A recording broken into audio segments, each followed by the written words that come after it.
बातमी पुण्यातून आहे। पुण्यातल्या मध्यवर्ती भागात असलेल्या रेस्टॉरंटमध्ये दरोडा पडलेला आहे। हातात कोयते घेऊन आलेल्या टोळक्यानं धमकावून काउंटरमधली रोकड लंपास केली आहे। नामांकित रेस्टॉरंटमध्ये पडलेल्या दरोड्यामुळे सध्या खळबळ माजली आहे। काल रात्री 1:30 वाजताची ही घटना आहे।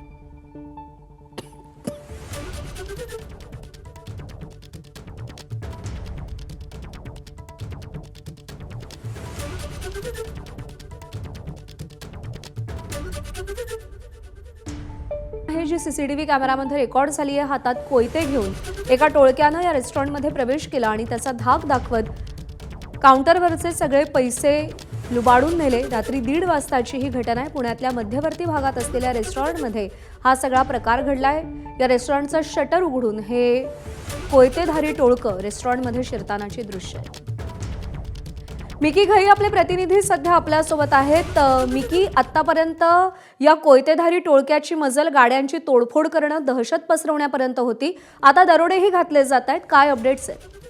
अगदी जर पुण्यामध्ये बघितलं तर नक्की पोलिसांचं वचक राहिलंय का? खरंच पोलिसांची काही दहशत राहिली आहे का, असा प्रश्न या ठिकाणी निर्माण होतोय।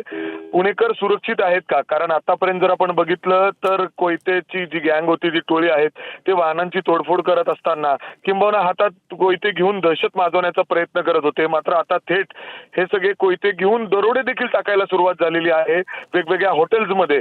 पुण्यातील हा नामांकित हॉटेल आहे, रेस्टो बार आहे, त्या ठिकाणी हे जे तरुण आहेत हातामध्ये धारदार मोठे कोयते घेऊन आतमध्ये घुसतात।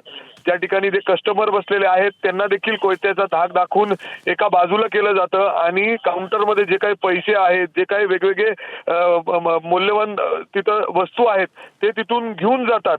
असंच सगळं दृश्य सीसीटीव्ही मध्ये कैद झालेलं आहे। खरं तर व्यापाऱ्यांनी देखील या ठिकाणी नाराजगी आणि भीती व्यक्त केलेली आहे की खरंच आम्ही आमचा व्यवसाय कसा चालवायचा जर असं पुणे शहरामध्ये चालू असेल। आतापर्यंत ज्या पद्धतीने हातात कोयते घेऊन दहशत माजवली जात होती, मात्र आता थेट दरोडे देखील टाकले जात आहेत आणि हे सगळं करताना सीसीटीव्ही कॅमेऱ्यामध्ये देखील कैद झालेले आहेत। या सीसीटीव्ही कॅमेऱ्याची देखील भीती या दरोडेखोरांना, या तरुण मुलांना राहिलेली नाही। नक्कीच पुण्यामध्ये भीतीदायक वातावरण आहे।